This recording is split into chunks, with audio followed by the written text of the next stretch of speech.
बलूचिस्तान में पाकिस्तानी आर्मी पर लगातार बीएलए हमलावर है और कई बड़े अटैक्स को बीएलए अब तक अंजाम दे चुका है।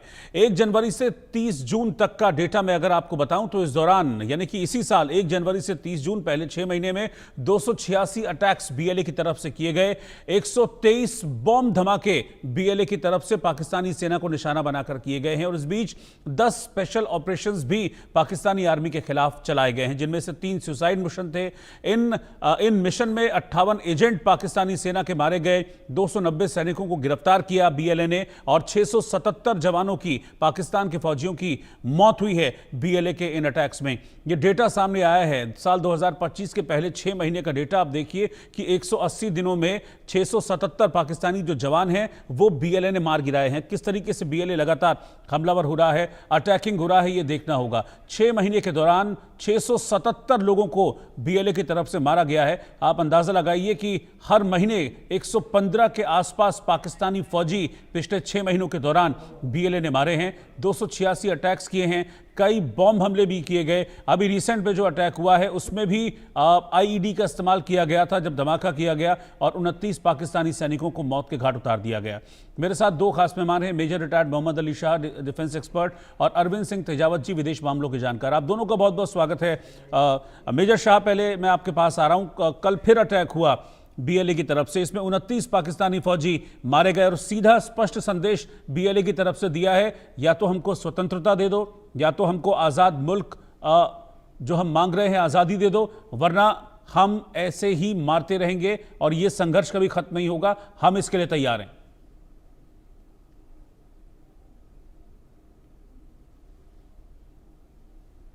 मेजर शाह,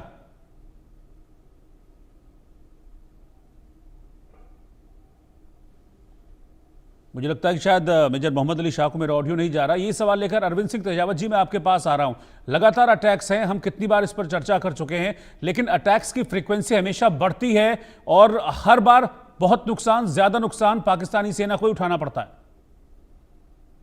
रोहित साहब, ये बात तो सही है कि वहाँ बलूचिस्तान में बहुत ही ज्यादा अनरेस्ट है और अनरेस्ट होना वाजिब है। वाजिब इसलिए है कि दरअसल उनके जो इंसानी हकूक है उनको, उनकी परवाह नहीं की जा रही है। जो उनके जो फंडामेंटल राइट्स हैं उन सब का वायलेशन हो रहा है। वहां पे जो वहां के लीडरान हैं उनका अपहरण कर दिया जाता है और उसके बाद में कई लंबे टाइम तक खबर नहीं मिलती है और उसके बाद में फिर अचानक से पता चलता है कि वो मारे गए हैं, या जो पुलिस ने जो किया उनको पूछताछ में इतना ज्यादा सख्ती बरत ली कि वो आखिर में मर ही गए।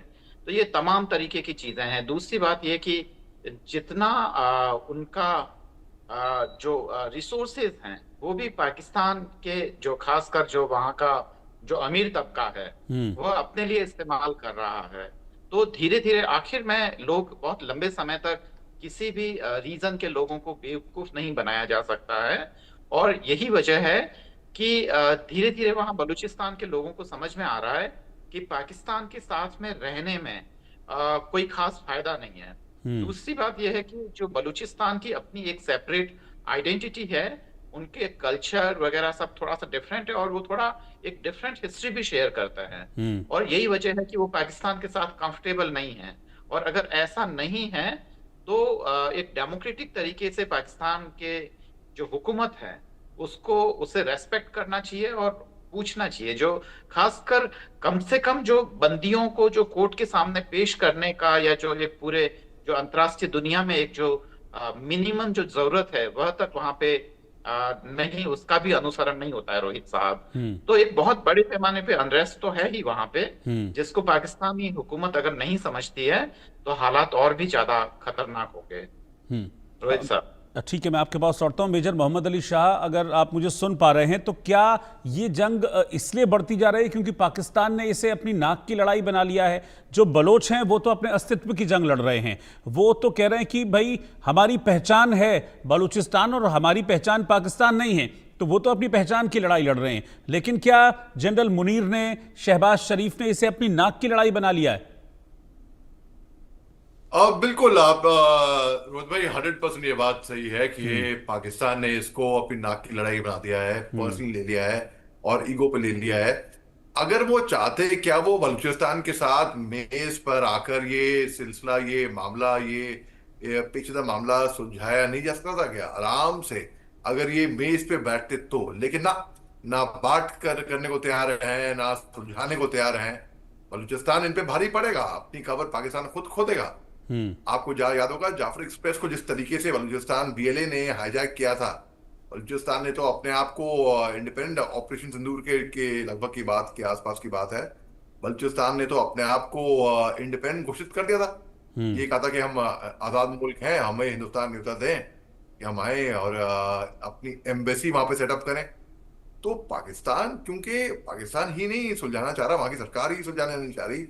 वो जिस तरीके का सौतीला व्यवहार बलूचिस्तान के साथ करते हैं, वो जिस तरीके से वहां पे लोग नाखुश हैं, जिस तरीके से वहां पे प्रोटेस्ट हो रही हैं, वहां पे पीने का पानी भी सुनने में आया है कि पीने का पानी भी, मतलब मैं शर्म आ रही है मेरे को बोलते हुए, तो जिस तरीके का, जिस क्वालिटी की लाइफ वहां पे लोग जी रहे हैं, ये पाकिस्तान की सरकार खुद इसमें जिम्मेदार है, और पाकिस्तान की सरकार खुद अपना इसमें कब्र खुद खोदेगी रोहित भाई।